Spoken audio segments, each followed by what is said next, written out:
अस्सलाम वालेकुम स्टूडेंट्स। हमने शुरू किया हुआ था चैप्टर नंबर 5 फर्स्ट ईयर का, और चैप्टर नंबर 5 के फर्स्ट ईयर के चैप्टर में हम पहुंच चुके थे ड्यूल नेचर ऑफ मैटर। अब ड्यूल नेचर ऑफ मैटर में हमने अपने प्रीवियस लेक्चर के अंदर किया था इलेक्ट्रॉन की ड्यूल नेचर के बारे में।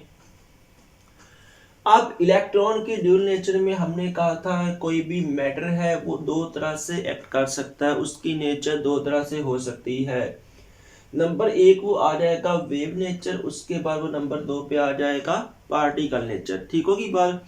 अब वेव नेचर और पार्टिकल नेचर ये काम किया किसने था, इस काम के बारे में ना हम ये कर देंगे कि ये जो हमने शुरू में किया था कि electron act as wave as well as particle nature, ये इसमें ना हमने करना है कि साइंटिस्ट का नाम है मैक्स प्लैंक। आपने प्रीवियस में भी किया था मैक्स प्लैंक। इसने ये कहा था कि जो लाइट होती है इसकी होती है जी ड्यूल नेचर। क्या हो सकता है, इसकी ड्यूल नेचर हो सकती है। और वो ड्यूल नेचर कौन सी है, वो नंबर 1 पे आ जाएगा वेव नेचर और नंबर 2 पे वो आ जाएगा पार्टिकल नेचर। अब इसके बाद इसी के प्लैंक्स क्वांटम थ्योरी वाले आइडिया को लेके, मैक्स प्लैंक के आइडिया को लेके डी ब्रोगली साइंटिस्ट का नाम है जिसने नोबेल प्राइज भी हासिल किया था for give me equation for the wave nature of matter. ठीक होगी बात। इसने क्या काम किया था, इसने इक्वेशन दे दी थी वेव नेचर ऑफ मैटर के बारे में। और वो इक्वेशन क्या थी, उस इक्वेशन में हमने ये कहा था कि wavelength is equal to Planck's constant over mass into velocity of electron. जब आप इसको अप्लाई करोगे इलेक्ट्रॉन के लिए तो आप मास के साथ छोटा सा ई लगा दोगे, मास ऑफ इलेक्ट्रॉन है, और वेलोसिटी के साथ आप छोटा सा वी लगा दोगे, वेलोसिटी ऑफ इलेक्ट्रॉन। तो जब हमने किया है कि wavelength is equal to mass Planck's constant और मास इनटू वेलोसिटी, तो मास इनटू वेलोसिटी क्या चीज होती है, product of mass of into velocity वो होता है मोमेंटम। तो जब हम उसको मोमेंटम को वहां पुट करेंगे पी करेंगे के साथ उसको शो करेंगे, तो लैम्डा इज इक्वल टू आ जाएगा एच ओवर पी, और एच यहाँ पे अगर कांस्टेंट है तो lambda is equal to 1 over पी। तो ये इक्वेशन हमें क्या बता रही थी, ये इक्वेशन हमें ये बता रही थी कि जो वेवलेंथ होता है वो क्या होता है, इनवर्स किस चीज के, मोमेंटम के। क्या होता है, जो लैम्डा होता है वो इनवर्स होता है मोमेंटम के। अब यही आगे आज आपने करना है experimental verification of dual nature of matter. तो यहाँ पे एक्चुअल में आपने इलेक्ट्रॉन के बारे में करना है कि इलेक्ट्रॉन की ड्यूल नेचर होती है। अब इलेक्ट्रॉन जो पार्टिकल के तौर पे काम करता है, इसको बोहर ने किया था, और बोहर ने इसके हमें क्या दी थी, हमें इसकी एक इक्वेशन दी थी, इसमें आप इसका रेडियस फाइंड कर सकते हो, आप इसकी एनर्जी को फाइंड कर सकते हो।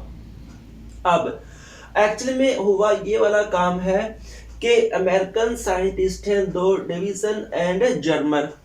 इन्होंने काम कब किया था, 1927 में, 1927 के अंदर। साइंटिस्ट का नेम क्या है, जर्मर एंड डेविसन। अब इन्होंने क्या काम किया था, did experiment to verify the dual nature of matter या इलेक्ट्रॉन्स।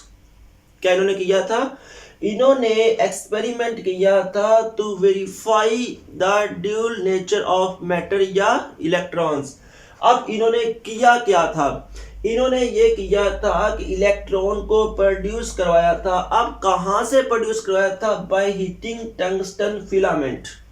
ठीक होगी बात। टंगस्टन फिलामेंट को लेके इसने वहां से, इन्होंने यहां से इलेक्ट्रॉन को निकाला था, इलेक्ट्रॉन को प्रोड्यूस किया था।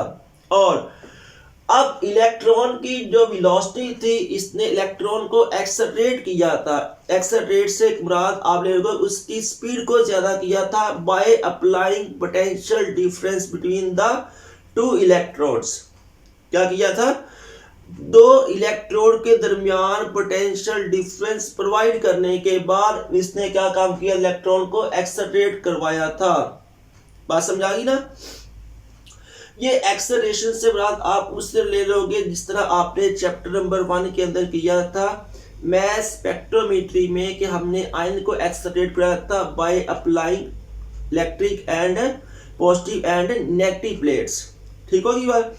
इस तरह इन्होंने दो प्लेट्स अप्लाई की थी, पॉजिटिव प्लेट और नेगेटिव प्लेट या चार्ज प्लेट। इसको इस्तेमाल करने के बाद इन्होंने क्या किया था, इन्होंने उनको एक्सरेट करवाया था।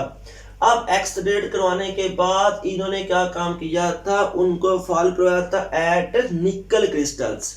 कहाँ फॉल करवाया था, उन्होंने इस इलेक्ट्रॉन को एक्सरेटेड इलेक्ट्रॉन को फॉल करवाया था किस चीज के ऊपर, निकल क्रिस्टल के ऊपर।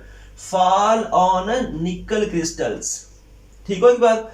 निकल एक मेटल है और इस निकल के क्रिस्टल्स के ऊपर जब इनको फॉल करवाया गया तो इन्होंने क्या शो किया, डिफ्लेक्शन। क्या शो की इन्होंने, डिफ्लेक्शन शो की। और डिफ्लेक्ट शो करना क्या होता है, ये वेव की तरह काम कर रहा होता है। बात समझ आ गई ना कि किस तरह काम कर रहा होता है, वेव की तरह ये काम कर रहा होता है। अब उसका निकल क्रिस्टल के ऊपर फॉल करना और उसके बाद डिफ्लेक्ट हो जाना, ये क्या शो कर रहा था कि इलेक्ट्रॉन की कौन सी नेचर है, वेव नेचर है। कौन सी इलेक्ट्रॉन की नेचर है, ये शो कर रहा था इसकी जो नेचर है वो कौन सी है, वेव नेचर। कौन सी नेचर की आ जाएगी, वेव नेचर आ जाएगी। अब इतना सा काम तो हो गया। इसके बाद डेविसन और जर्मन ने क्या काम किया था, इसका इलेक्ट्रॉन की वेव नेचर को वेरीफाई करने का इंस्ट्रूमेंट भी इंट्रोड्यूस करवाया। क्या किया था कि इसकी नेचर को वेरीफाई करने के लिए उसने क्या काम, उन्होंने क्या काम किया था, इंस्ट्रूमेंट या ऑपरेटर्स भी इंट्रोड्यूस करवाया था। अब वो काम करने की वजह से इन दोनों को नोबेल प्राइज दिया गया। ठीक होगी बात। क्या किया गया था, ये काम करने की वजह से, ऑपरेटर्स इंट्रोड्यूस करवाने की वजह से, उसकी इन्वेंशन करने की वजह से इनको दिया गया था नोबेल प्राइज। अब ये इतना तो हमारा काम होगा ड्यूल नेचर ऑफ मैटर वाला। अब इसके बाद जो हमारा नेक्स्ट काम है उसमें हमने हाइजेनबर्ग अनसर्टेनिटी प्रिंसिपल के बारे में डिस्कस करना है। अल्लाह हाफिज़।